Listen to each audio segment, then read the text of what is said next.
Hello everyone, this is Savita Chauhan. Welcome to MBD Arya Model School, Class 10th, Economic Chapter, First Development, Topic Limitation of Average Income.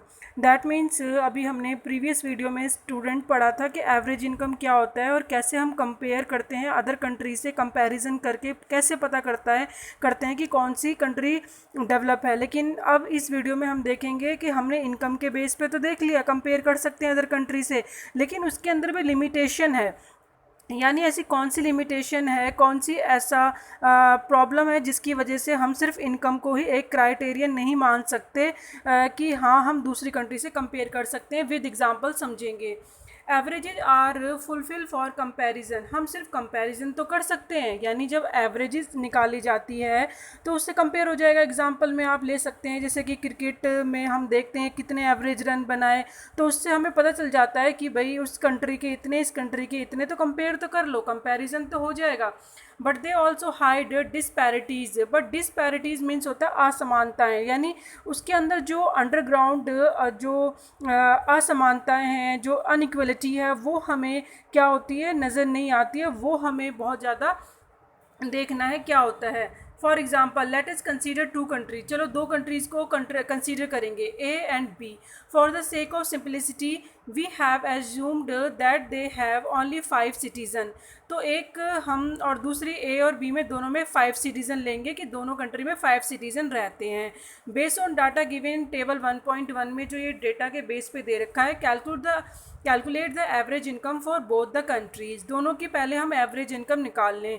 यानी आप country ए में देखेंगे तो सबकी income अलग अलग दिखाई दे रही है, कंट्री बी में देखेंगे तो सबकी सेम है, सिर्फ एक ही आदमी ऐसा है जो रिच है और उसकी ये है। तो आपको एवरेज इनकम निकालना सिखाया था कि सबको प्लस करो और जितने पीपल्स हैं यानी 5 हैं तो उनसे अगर हम डिवाइड कर देंगे टोटल इनकम को टोटल पॉपुलेशन से, एक कंट्री के अंदर जितनी पॉपुलेशन उससे डिवाइड करो तो एवरेज आ जाएगा। अब दोनों की एवरेज इनकम तो जब हम निकालेंगे तो आंसर तो सेम आ रहा है, यानी जब हमने इनकम निकाली सेम आया, तो इससे हम ये तो कर सकते हैं एवरेज से कि हाँ भाई दोनों की एवरेज से पता कर लिए कि कौन सी कंट्री से बेस्ट है, कौन सी नहीं है। लेकिन आप इंटरनल देखो ना, अंडरग्राउंड आप देखोगे, इसके अंदर देखोगे तो भाई ऐसे कैसे सबका सेम है, क्योंकि कंट्री ए अगर आप देखोगे फिगर के अंदर तो सबकी अलग अलग है। यानी जिसकी ज़्यादा हाई है वो एवरेज इनकम में भी उसकी उतनी आएगी, एक जैसी आ रही है, और जिसकी कम है उसकी भी आ रही है। तो इसके अंदर ये पता करना बहुत मुश्किल हो जाता है, यानी लिमिटेशन है कि ये नहीं पता चलता कि एक्चुअल में अंदर कितनी डिस्पैरिटीज़ है, असमानता है। जैसे कि कंट्री बी में देख रहे हो सबकी इक्वल है, हाँ ये एक काल्पनिक है, हम इसको बिल्कुल एग्जैक्ट नहीं मानते क्योंकि ऐसा तो होता नहीं है कि सबकी इनकम सेम हो, तो ये कल्पना है। तो ये 500 जो आप देख रहे हो और सिर्फ एक आदमी रिच है तो उसकी सैलरी ज़्यादा है, लेकिन जब एवरेज निकाली तो जो रिच है पीपल वो भी तो वही नज़र आएगा कि भाई हाँ इसकी भी 500 ही है, क्योंकि हम तो टोटल निकाल रहे हैं ना सबकी और टोटल पॉपुलेशन से। तो ये तो नहीं पता चलेगा ना इसकी कितनी ज़्यादा है और उसकी कम है। तो ये एक लिमिटेशन है। Student will you be equally happy to live in both these countries. भाई हम दोनों में रहना पसंद करेंगे। And are both equally developed. क्या दोनों इक्वली डेवलप्ड हैं? Perhaps some of us may like to be live in country B. कोई कंट्री बी में रहना पसंद करेगा। And be if you are assured of being its 5th citizen.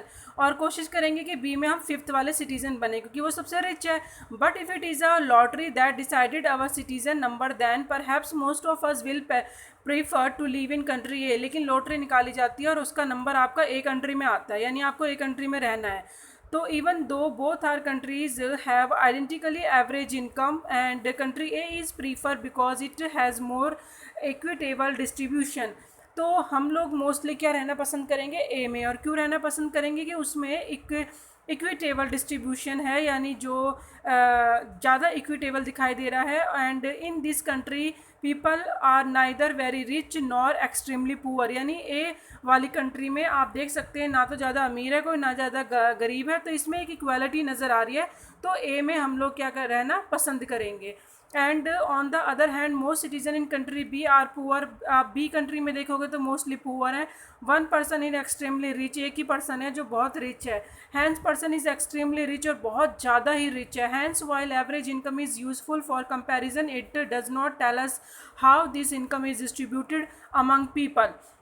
तो ये लिमिटेशन स्टूडेंट आज हम जो पढ़ रहे हैं उसके अकॉर्डिंग लिमिटेशन ये है कि इनकम से ये तो पता चल रहा है एवरेज इनकम से कि आप कंपैरिजन करोगे, क्योंकि एवरेज इनकम में तो सबकी ही सैलरी एक जैसी निकलेगी। मतलब अगर लास्ट में एवरेज इनकम डिवाइड करके 100 निकलती है तो इसका मतलब सबकी 100 आ गई। अगर वो ज़्यादा रिच पीपल है और उसकी इतनी सैलरी नहीं है लेकिन फिर भी एवरेज इनकम में तो 100 ही दिखा रहा है ना कि हाँ भाई इसके कंट्री में रहने वाले लोगों की इतनी होगी, 100 ही होगी। लेकिन रियलिटी तो कुछ और है, यानी क्योंकि जो रिच पीपल हैं और जो पुअर पीपल हैं उनकी इनकम में डिफरेंस होता है, तो वो हम डिस्पैरिटीज़ मेथड से हम इनकम के बेस पे कंपेयर नहीं कर सकते किसी कंट्री को। तो ये बहुत इंपॉर्टेंट क्वेश्चन है। लिमिटेशन है एवरेज इनकम की, यानी एवरेज इनकम सिर्फ कंपैरिजन करें तो बेस्ट है, लेकिन डिस्पैरिटीज़ हम नहीं ढूंढ पाएंगे, वो एक छुपी हुई है यानी हाइड है। डिस्पैरिटीज़ मीन्स असमानता, असमानता को नहीं दिखाता कि देश के अंदर कितनी गरीबी और कितनी अमीरी है। तो ये एवरेज इनकम का लिमिटेशन हमने पढ़ा और बहुत इंपॉर्टेंट पर्सपेक्टिव क्वेश्चन है। इसके अकॉर्डिंग आप डिस्क्राइब करके एग्जांपल देके समझा सकते हो। इस फिगर में भी देख सकते हो कि ए में नो रिच नो पुअर, ना अमीर ना गरीब, सब मिलके आराम से रह रहे हैं। जबकि आप इसमें कंट्री में देख सकते हो कि एक ही आदमी इतना रिच है और सारे के सारे पुअर हैं। तो ये जो डिस्पैरिटीज़ है ये हमें कंपैरिजन में एवरेज इनकम नहीं दिखाती है। ध्यान रखना, एवरेज इनकम हमें क्या दिखाती है, सिर्फ ये दिखाती है कि उस कंट्री के अंदर सबकी इनकम कितनी होगी, यानी सबकी इनकम हो को ही 100 माना जाता है, या जितनी भी निकल के आती है, अगर निकल के जो आती है वो सबकी इनकम मानी जाती है, चाहे रिच है पुअर है। ठीक है, जो कि ऐसा हो नहीं सकता। तो ये स्टूडेंट इम्पॉर्टेंट है और इसको आप डाउट्स को क्लियर कर लीजिए। और नेक्स्ट में हम पढ़ेंगे कि income and other criteria, income के अलावा ऐसे कौन कौन से और भी क्राइटेरिया हैं जिसके बेस पे हम डिसाइड करेंगे किसी कंट्री से बेटर है और नहीं है। Thank you.